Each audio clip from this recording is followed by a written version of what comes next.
there are serious policy positions on that page. It doesn't matter. You know what she would do. She said it in 2019, 2020, and then she did it under Joe Biden. So you can either believe your eyes or you can believe the lies they are telling you now, which presumably is why they keep on pushing the vibes. They got to push the vibes. They got nothing else. If it goes to the issues, they got a massive problem. Meanwhile, Kamala Harris and Tim Walz are going around giving people hugs. So Kamala Harris, she was hugging it out with a sobbing supporter in Pennsylvania. And this is the really important thing, is that she gives... Why is he mad about this? What a weird thing to be mad about. Mamala hugs. Oh my God. Wow. Wow. Doesn't matter that her policies are far to the left of anything the Democratic Party has ever run, including George McGovern. She gives hugs to people. Wow.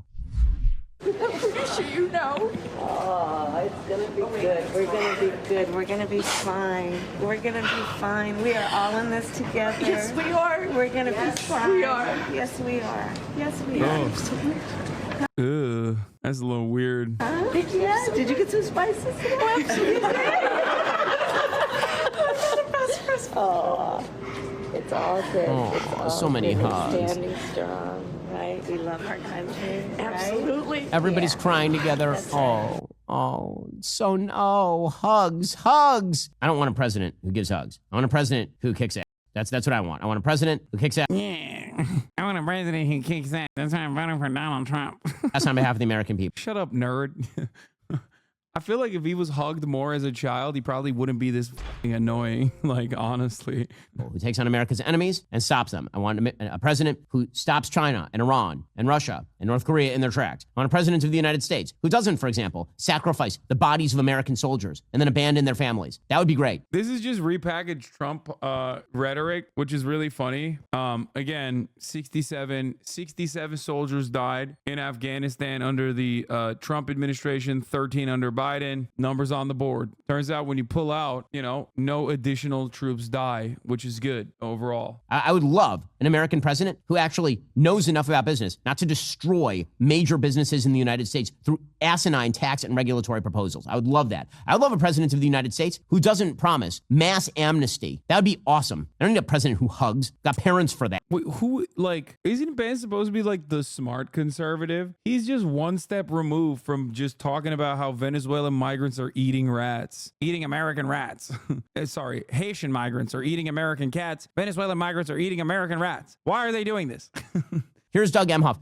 Remember we were talking before about how Doug Emhoff and Tim Walz, this was their mail outreach program. Doug Emhoff and Tim Walz, who are Phil Dunphy from Modern Family, except more oafish, dumber, and more annoying. Here's Doug Emhoff talking about how he loves hugging Tim Walz. They love hugging, which is a real masculine, that's all the bros out there. That's what we all talk about, how we love hugging. It's like our thing. Great. All the bros out there, it's our thing. Dude, you're not a bro. What are you talking about, dude? You just made a Modern Family reference. Like, what the is Ben Shapiro doing? This is the thing I don't understand about like conservatives who portray themselves as like masculine beacons while they just I guess hope that you don't look at them and see what image they're projecting and just only listen to their words. It's actually significantly more masculine to just constantly chirp about certain shit, about being masculine. Tim Walz is a great example of normal masculinity. Motherfucker was a football coach. Like, what are you talking about? It doesn't get more masculine than that. You know what I mean? This dude was a football coach in the Midwest. Like, what the are you? You're a violin player from Los Angeles, dude. What are you talking about? You tried to be a writer in Hollywood and couldn't cut it. So you became a right-wing chirper. The do you mean? I can't believe these guys, they just want to present themselves as masculine, but us bros, we know better. Us bros. You're a theater kid. Mail outreach there, my dude. Here we go. We get up there and we just do this big. I mean, Doug is lame, though. I'm not going to lie. He's just so goofy. Doug needs to stay the away from the campaign trail. Okay, put Ella up there. You will get all the young queer anti-Zionist college kids to come out and vote in droves. Get Doug the away from the campaign. He is goofy as hell. Substitute Doug with Ella. Okay, everyone that's they them is voting. Put Ella up there. She looks exactly like all these blue-haired SJWs that people complain about. Bro, bear hug. And I cannot tell you how many texts I got from my actual friends and actual family members like, you never hugged me like that. What's going on? You literally just met this guy. Did you hit him on the back? Walls pilled. Did you hit him on the back to preserve your heteronormativity? Did you give him the back pat? No, if you see the video, we just did this full on, and I think, he was like this, I was like this, and then it was just this bro hug. Awkward. I used to think Doug was gay. I just think he's corny. I thought he was like secretly gay because there was like a mismatch of like what he was presenting himself as, and I read that wrong. Like, I mean, he's a little zesty still, but I think he's just like the corniest man. That's what it is. He has not enough riz to be gay, even secretly gay. You know what I mean? He's just a corny guy. That's what it is. Hug discussions. That's exactly what the dudes are looking for. Nailed it. Can't imagine why there's a massive gender gap in this particular election. Okay, well, as we know, the big debate is coming up tomorrow night. Right now, it is incumbent on Kamala Harris to actually show well, and it's incumbent on Donald Trump. Didn't he say he was hanging out with dudes? No, he was at brunch in West Hollywood when Kamala got the call, and he didn't have his phone on him. So, that still points for potentially being, in the closet a little bit. But nah, he has no riz, dude. He's a little zesty, but he has no riz whatsoever. Like, if you got a little bit of that gay in you, you got to have some riz. He just has none of it. Not to blow it and to expose her, right? Those are the things. So that big debate is happening tomorrow night. We are doing a backstage with a live simulcast of the debate and reactions from the most trusted voices in conservative media. Me, Matt Walsh, Michael Moles, Andrew Klavan, Jeremy Smart.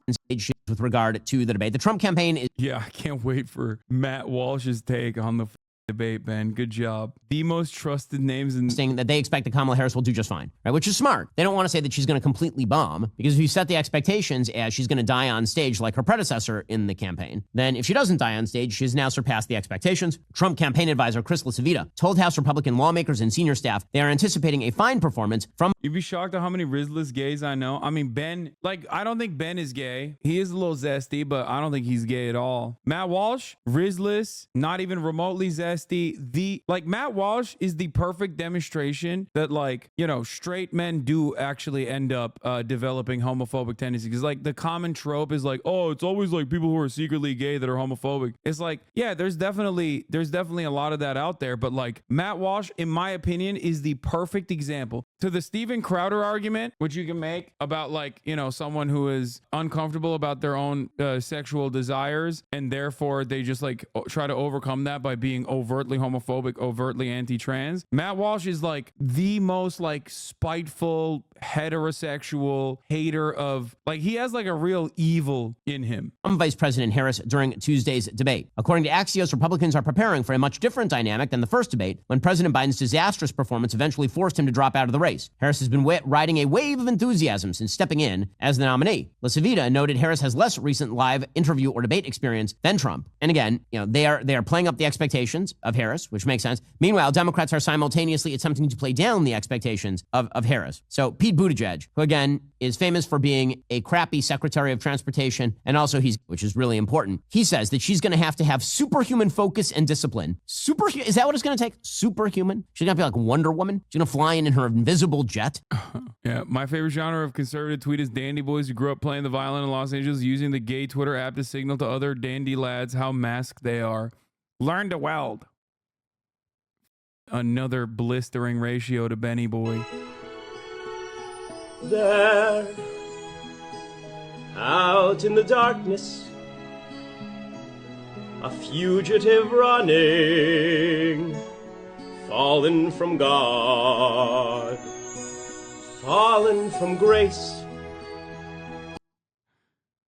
I'm sorry, in a lineup, if you put Ben and Pete Buttigieg side by side, who reads gay? Ain't nobody picking Pete Buttigieg, okay? Are you kidding me? Even my bottom ass not as gay as that. And then she is going to have laser eyes in the debate.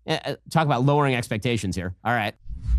It says 28% of likely voters said they still need to learn more about Harris. Only 9% say that about Trump. What does she need to do at the debate to fill in those blanks. She is a very focused and disciplined leader, but it will take almost superhuman focus and discipline to deal with Donald Trump in a debate. It's no ordinary proposition. Not because Donald Trump is a master of explaining policy ideas and how they're going to make people better off. It's because he's a master of taking any form or format that is on television and turning it into a show that is all about him. But the good news, says Pete Buttigieg, is that she is amazing at getting to the heart of the issue. I'm not sure I've ever heard a more untrue statement than that about Kamala Harris. That she's great at getting to the heart. Never forget the Ben Shapiro fan-made flexing account. I think that guy that made that account is literally like a Destiny fan who is a Ben Shapiro fan as well. I think that like they originally ironically started it, but like slowly but surely they became more right-wing over. Like I used to see that username. It's a girl. Okay, well then there's a Twitter guy, or maybe it's the same person. I don't know. Massive Zionist. That guy's a debate warlord of the issue. What now? If there were an issue on the table and it had a heart, she would be operating on the kidneys. She has never come close to the heart of an issue. Every time she's asked about an issue, she starts rambling like a fifth grader who didn't read the book. Great at getting to the heart of the issue. The importance of Social Security is that time passes. Good God. Nah. Dude, there's a reason why this motherfucking channel is on like a massive downturn overall. Like he was cracking out crazy numbers, like 500,000 per video. And lately he's just got a lot of duds, even though there's obviously peak interest right now in politics with 7 million subscribers. And that is because he tries to do this shit. It's so bad, bro. Anyway, it's been 50 days since Kamala Harris. Oh, God, he's such a poster. He's so lame. Like, look at how much he wrote, dude. The IRS, like Kamala Harris claims, is not giving increased audits on people making 400K. But the Treasury Inspector General stated the agency's strategic plan did not include specifics on how the IRS was going to ensure its met commitments. The IRS has recovered billions of dollars in taxable revenue under the Brandon regime. And they did it by going after people making millions of dollars, okay? Like $1 million a year plus. These are things that the Kamala Harris campaign should be prominently posting, but they're not because they're stupid. And then when you leave a lot of that messaging on the table, the Republicans can just take advantage of it and just lie about it. Treasury Secretary Janet Yellen, under questioning in the House, could not deny that 90% of new audits under the IRA would be on households earning less than $400,000. The Nonpartisan Government Accountability Office found that the majority of additional taxes the IRS recommended from audits from 2010 to 2021 came from taxpayers with income less than $200,000. Yes, it's much easier to go after people making less than $200,000 for being tax cheats. By the way, what the talking about? This literally is so stupid. You're upset that like the IRS is going after people not paying their taxes. Like, what do you mean? Like, yeah, dude, pay your taxes. Like, what are you talking about? God, Americans are so annoying. Jesus Christ, I hate this shit. Like, how? What do you mean? Like, oh, I can't believe it. Like, it's not like you want the IRS to go after wealthy people. You want to underfund them consistently. Rich people use legal tax avoidance. Poorer people can't. No, the tax structure is written in a way. You're right. The tax structure is written in a way where if you are a person who pays themselves, you absolutely have a ton more methods to avoid taxes legally. This is true. The problem is this is already in existence. So perhaps a better solution would be to, one, obviously enforce existing